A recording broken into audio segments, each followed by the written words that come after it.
Good morning, our viewers. We are grateful this morning to host this show, and first of all, kuwashukuru kwa vile mmekuwa pamoja na sisi. It is always our pleasure to bring you to all the events ambazo zimekuwa zikifanyika. That's why now this show tunaitaka unajua tunakujaga tunajaribu kukata cross yale mambo ambayo yamekuwa pale kabisa, na tunaweza kuangalia because kumekuwa na so many stories ambazo zimekuwa pale. Sure. So welcome so much, and today Kim, karibu sana. Asante sana. It's a long time. I always feel good when you welcome me at Mizpah Tv. Yes. You know, I was gossiping you positively somewhere. Yeah. There's Mizpah community. People have this habit of cutting trees, yes, especially along the hedges, yeah, and building block walls, perimeter walls. Okay. So they forget about the love of nature. They forget about trees. But when you come to Mizpah Mizpah environment, yes, you find all kind of trees. You find birds singing, you find butterflies. It's very rare to find a butterfly these days. Yeah. So I'm very glad to be at Mizpah TV. Okay. I say hi to all viewers, yes, from here in Nakuru, across the country, and even those watching us from outside the country. Yes. I was talking to some guy called Engineer Ngaho Menwa. And he was telling me about how he has been following our program, and he told me to talk about herbal sauna when I come to the studio. So he's a fan of herbal sauna. Yeah. They are doing a concoction of herbal plants here and there, leaves, roots, barks, and the like, and they boil them in an enclosed room. Yeah. Then you go there, vile uliubwa na Jalali Mwenyezi Mungu. Yes. Then unatoa ile jasho. Yeah. So wanafanya hivyo pale Barnabas, pale Broom herbal sauna. So he's delighted. I'm sure he's following us wherever he is. Yeah. Salute to engineer. That is it. So any updates on county news? County news, maybe as we look at how the country has been doing under the new regime, I think one thing that I delight in is the amount of energy and effort that has been concentrated on issues to do with the water. Yeah. I've seen the county do I think 60 boreholes by now. They have equipped the boreholes. Those that were using electricity as their key energy, they have replaced them with solar energy, giving a relief to the users of those particular boreholes. They've done kilometers of piping. I think that's an excellent kind of performance in the water department. They've also done some source water protection. I've seen quite an effort in planting of trees, especially in our catchment areas. And water pans have been constructed as well. You've had dams being desilted. And the thing is, I say kudos to the county government of Nakuru and the leadership of Her Excellency Bisusa Nikeheka. Yeah. So of late this week tumekuwa tukiona kuna some things ambazo zimekuwa zikifanyika. Yes. Some issues, topics ambazo zimekuwa zikiwa addressed. Kumekuwa na the issues to do with kuna issue to do with spending, kuna the 3 years of this government, na pia kuna some bit of insecurity ambayo ikiendelea pale. Exactly. But let us start with the issue now of spending. Unajua now our nation imekuwa faced a lot of issues. Yes. Na kumekuwa na some departments kama health, education, and so many other things ambazo zimekuwa na some issues. Yes. But how do you tell those people ambao wana need some services in those departments ya kwamba we don't have money, and yet we can see now the current some trend ambayo inaendelea pale? Tunaona ile jet ambayo ilitumika hapa kwenda pale Ethiopia, kama kungekuwa ile the normal airline ingekuwa pale ingecost pesa kidogo. The lavish that is items zenye uko nazo. Unajua siku hizi social media by the hata saa hizo unaweza Google angalie watch bwana, anasema by the time tunatoka studio itakuwa imewekwa pale, wasema waangalie pale hata miwani ya rice tayari wametuwekea bei. So ukiangalia kuna hizo factors. Remember pia the former CS that is I think alikuwa ni wa sasa hiyo Murkomen alikuwa sports ndio akaanza barabara transport and sports. Sasa hivi ndio yako kwa ukumbuke pia naye alikuwa aliulizwa anaongea mambo ya watch belt and so forth. Niliona juzi pia watu wakiangalia hadi kiatu ya president watch and everything else. But it all assumes now to the spending ambayo tumekuwa pale. Exactly. Yes. I think Bwana Kimodho, the whole thing about expenditure goes back to parliament, because these are the people who make budget for the country. Yes. And sometimes I find the MPs being very insincere. They sit down there, they make a budget, they make a budget with a huge deficit, but they are the same people who come back to us and go back to media stations complaining about overborrowing. You overborrowing. How did you make a budget with a huge deficit and expect that we are not going to borrow? Yeah. I think it begins with the parliamentarians, the kind, the species, the kind of qualification that we have for these parliamentarians. Yeah. And even those who are qualified. I've been seeing Didi Nyoro and following him. He's been training Kenyans on expenditure, economic and all that. But we need to see that during the budget making process. That needs to come up so that when we end up spending or overspending, who is taking control, who is controlling the expenditure in the country, if not the parliamentarians? So let them not come back to us blaming us and being cry babies. We are the ones who are supposed to cry for them. We voted them in. They are in office. We call them honorable members because they sit in an honorable house. We expect results from that honorable house, not just crying all the time. Regarding the expenditure by the president, I think sometimes you over politicize issues. I remember when our governor took over, she preferred using the Range Rover that had been used by the previous governor, but now people started saying no, amekuja amenunua gari mpya. Yet it was not purchased by her. It has been in existence in the county, only that the predecessor preferred using it while in his escapades in Nairobi. So some of these things are over politicized, but all the same, to be on the safe side, especially for our president who has been hit here and there owing to unmet promises, issues to do with a lot of taxation and follow up on the taxations, resulting to unapata watu wanalalamika taxes zao hazitumiki vizuri. So for the president, I think he also needs to be on the safe side, not to appear to be extravagant in his expenditure, and to appear careful about other departments that are wanting. You've talked of education, you've talked of SHA that is still ailing. It's still not streamlined, but all the same, he needs to enjoy his life as well. He is a president, and remember ni kiongozi wa nchi.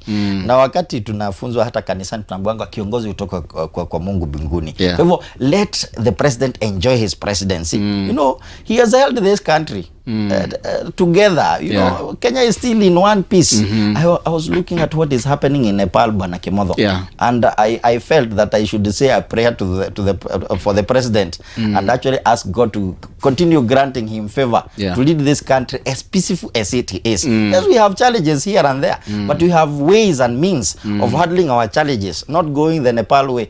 And that's why I didn't feel very good when I saw Bwana Kalonzo Musyoka being a diplomat as he has been, kind of congratulating the youth in Nepal for whatever they did. I think Bwana Kimodho, yes, sometimes it's good to have to show that you charged enough, you can push things, you are forceful, but again, that force may lead to the kind of destruction that we have seen in Nepal.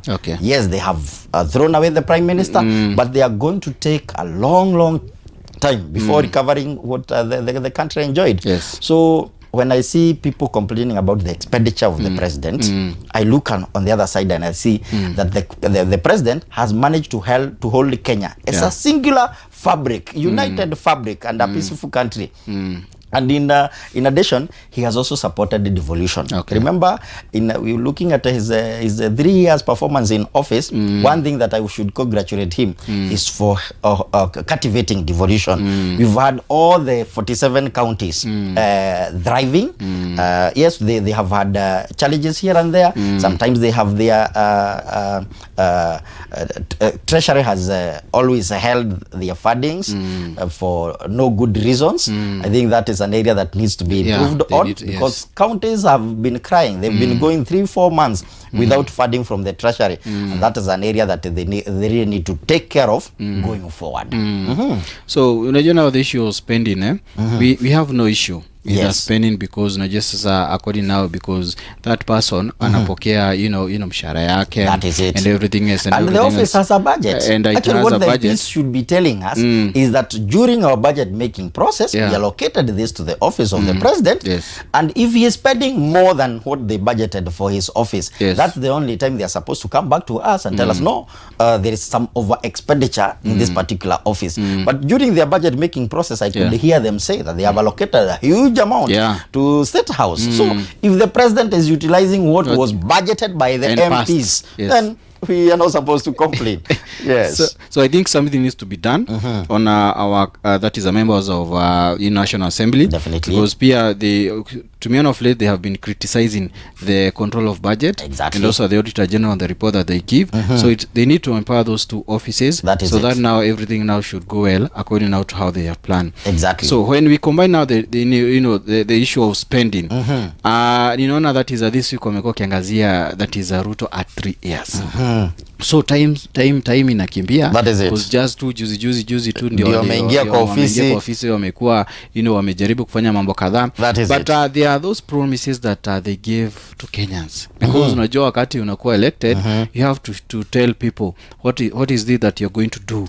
Mambo gani ambayo utakuwa kufanya pale, na ukumbuke ilikuwa the assumption that the government is going now to to help the common mwananchi, the bodaboda, the mama mboga, walikuwa na so many other issues ambao walikuwa wamepromise watu pale. Hata pia mambo bado ya spending, walikuwa pia wamesema wao watajaribu kuregulate, walikuwa pia wamesema wataregulate even the foreign travels. Exactly. Pia the issues of mambo tuseme kama ni diapers, pia kulikuwa na ile gas ambayo bado watu pia walikuwa wanasubiri pale, and so many other issues ambayo easily promised pale.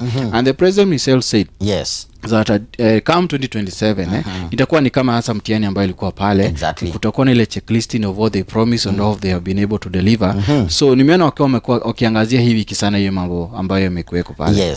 I think one is to congratulate the president for having held the country together for those 3 good years.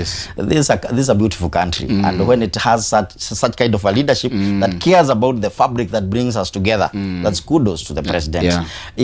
He promised a number of things during his campaigns. In some cases it appears like he overpromised, but he has also handled some of the promises excellently. I remember when he was walking around, I was in Jubilee that time, and I didn't believe that he would bring affordable housing into fruition.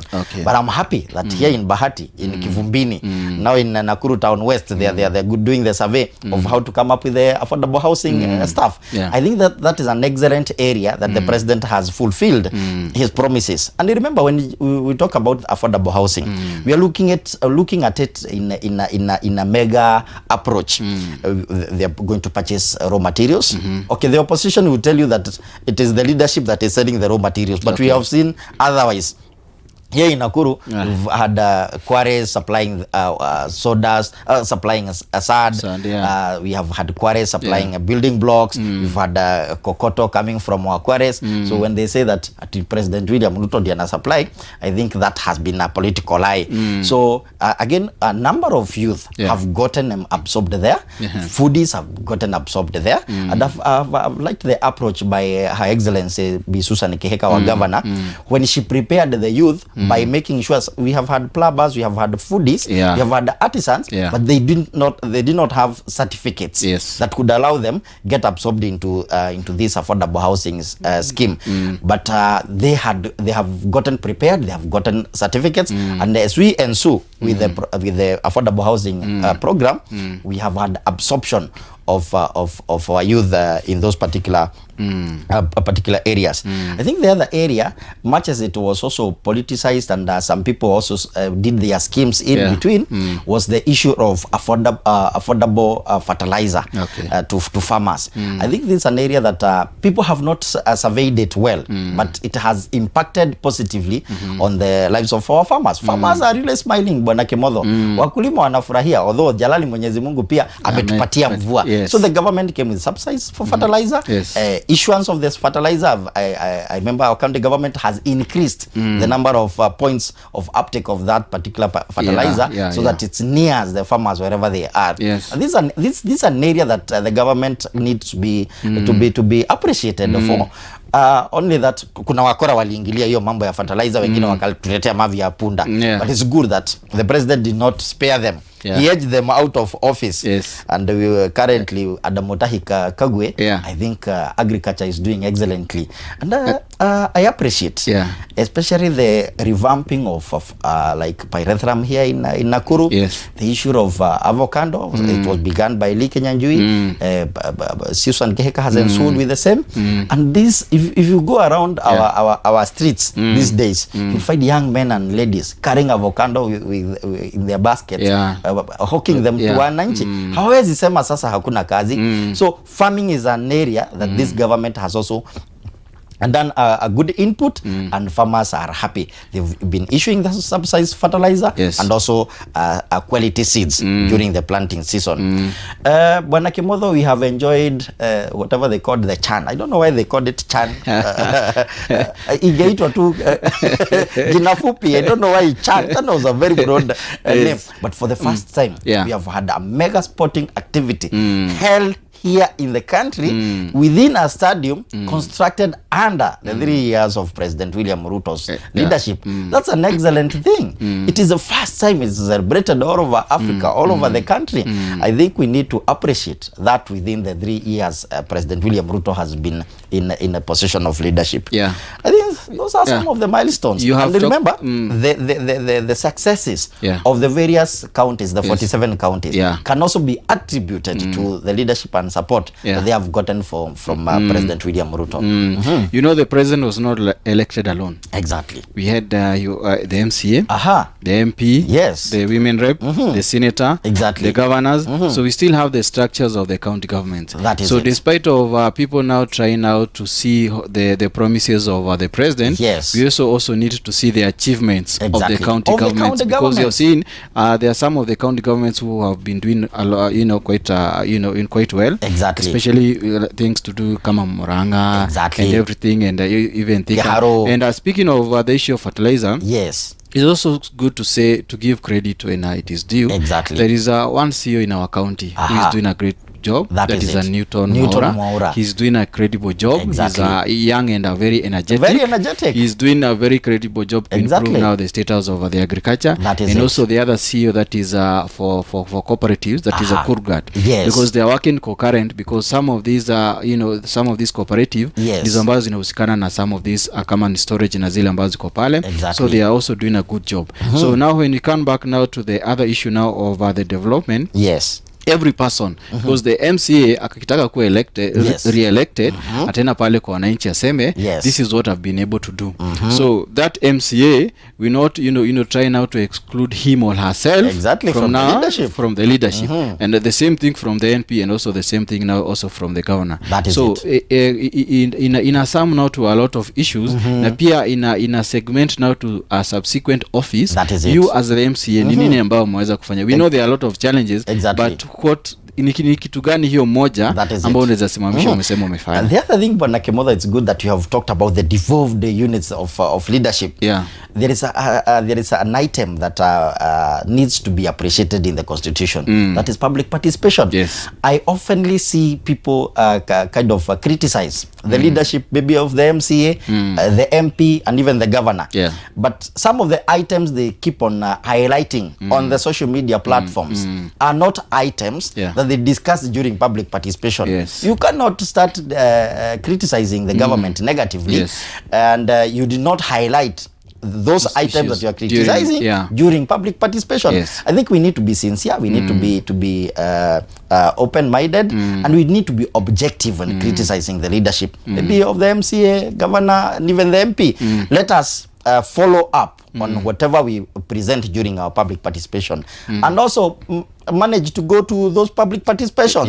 Majority of those people who keep on complaining, they do not attend public participations. They don't. But they are very good in criticizing. Ametufanyia nini? Amalize aende. That has been the kind of song that we have heard from a number of those people who do not attend public participation. But those who attend public participation during the budgeting, during the highlighting of the development agenda, during city IDP, they are very keen, and they read the successes of the various leadership. I think we need to be energized in that particular sector of public participation. So there are so many other stories that we can speak about on that is this government at 3 years. That is it. But you still have they still have another like 2 years ambayo watajaribu kuimprove to do what they have been able to do. That is it. And probably during the remaining term, the remaining time, they need to look at taxation. Kenyans are still ailing. Their pockets are still dry. Much as some goods have been subsidized in their costs, still the high cost of living is still there, kind of contributed by the high cost of diesel, fuel, petroleum, the high cost of electricity. These are areas that the government needs to really put a lot of input in, bring the key stakeholders together, and see the way of alleviating this kind of pain that Kenyans have gotten into. The cost of production will still remain high as long as cost of fuel is high, cost of electricity is high. These goods, once they are produced, they need to be transported from the point of manufacturing to the point of use, and the fuel is consumed. So if we address those two costs, the cost of fuel, the cost of electricity, I think it will bring a lot of relief to Kenyans. The purchasing power of Kenyans is still low. I don't know what needs to be done. We expect Didi Nyoro, the economist, to bring us to book on how we need to empower our pockets. So let us also go to another story just in a few minutes. Mekona a lot of insecurity issues that has been happening, and tuliona kuna the lawyer ambaye alikufa, and the same thing happened. It's also similar thing ambayo ilifanyika to the Kasipul MP ambaye pia recently, na pia kuna ule the Jacob Jacob Juma ambayo pia alikuwa business person, na so many other scenarios ambazo zimekuwa zikifanyika pale, because wote wote ni wanabiashara. That is it. But despite of the any associate ambayo alikuwa nayo, the death it is something that security forces wanafaa waangalie pale, because unakuta now the issue of insecurity issues wakati tunangojea the report tuona ni kina nani ambao wamekuwa apprehended.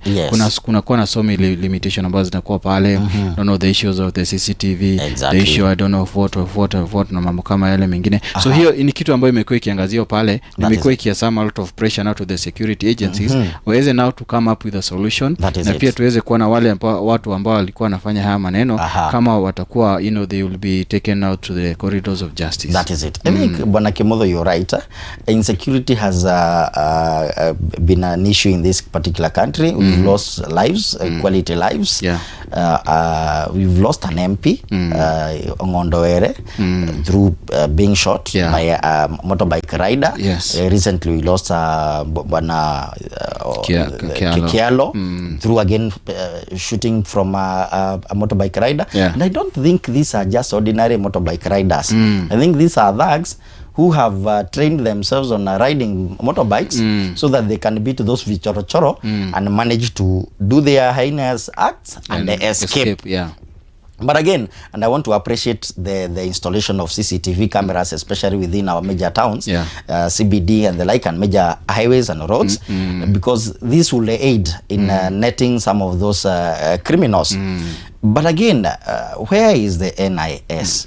Where are they collecting their intelligence? Because some of these needs, criminal aspects need to be curbed before they happen.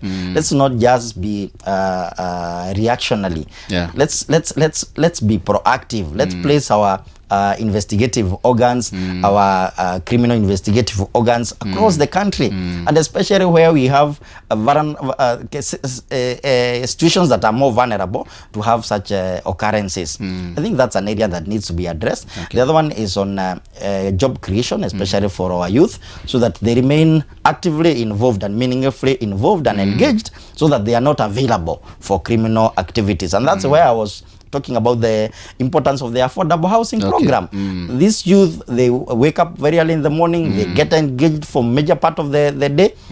By the time they are going home, they are tired. None of them will be lured into criminal activities. Their bodies will be so exhausted to go riding on motorbikes and shooting motorists. And I think I need to congratulate the government, national and even the county government. Like here in Nakuru, we are talking about the commencement of Rironi Mau Summit Road, which is to be commence this particular month. A lot of youth, Bwana Kemoda, will be absorbed into that particular program, and again it will be to the relief of motorists. You've had people wanalala kwa jam hapa Gilgil. Asijui huo contractor anafanya nini. I find that guy who is doing the way bridge around there. Bwana, he's been there for 3 years. He wakes up there, does that stretch is less than a kilometer. I don't know who he or she is, but bwana unatumiza. Unafanya watu walale kwa barabara. And you know, when they are doing all this, they are also increasing the issue of criminality, because vitu kama hizo visa za kushutu watu kwa magari zitafanyika when there is a traffic jam. So we need to ease traffic flow, so that we also escape some of this happening, create jobs for the youth. But again, kwa nini mtu akue mwizi kwa sababu hana kazi? Farming, Bwana Kimodho, is an area that our youth need to engage in, so that wasiseme hakuna kazi. Enda upande mti moja avocado. I visited some guy in Turi Molo. He has planted 1 avocado tree, and he is earning 10,000 from that particular tree annually, ever since he planted it. It's a single plant. So I think the youth need to get into farming. Even those who are advising them to get into farming, they also need to make agriculture look sexy and approachable for the admissible by the youths, by making it mechanized. You know, youth wanapenda kubofia tu switchi. Unafinya switchi na katakata matawi, ng'ombe anapata chakula. Lakini ukimwambia katakata na panga, hapo mtakosana. So we need to mechanize agriculture, make it friendly to the youth, so that when we tell them that agriculture is an income earner, they get to adopt it as well. So we have come to the end of our show, and we have discussed just a vital of the topics ambazo zimekuwa leo, that is during the week. And you know it is always good to come and give our viewers a highlights of what have been happening, ile wakuwe na ile a bit of knowledge. That is it. Na pia ni vizuri pia nao pia waende waangalie haya mambo ambayo yamekuwa pale, because it is our nation. We need to take charge of our nation in everything that we do. So ni utasema last thing. Mimi nawaambia si mvua bado iko. Kila mtu achukue mche ya avocado apande kwao. Kama huna shamba lako, panda kwa baba yako ama mama yako. Hapo wewe tafuta tu mahali kwa fence, panda moja. Then baada ya miaka 2 tukutane hapa kwa studio tuongee, tukikula avocado. Yes. Thank you so much. Na asante sana kwa kunita katika studio za Mizpah TV. Huwa nafurahia sana. Nikitoka nje ya gate nasikia baraka tu inanifuata kama upepo. Asante sana. It is always our pleasure also to host you, because you also proud having one of our own. Wakati tunakuja tuna analyze na tunaangalia mambo haya ambayo yamekuwa pale. So thank you so much our viewers. Tunashukuru sana kwa vile umekuwa pamoja na sisi. Tunatakia wiki njema yenye baraka. Thank you so much.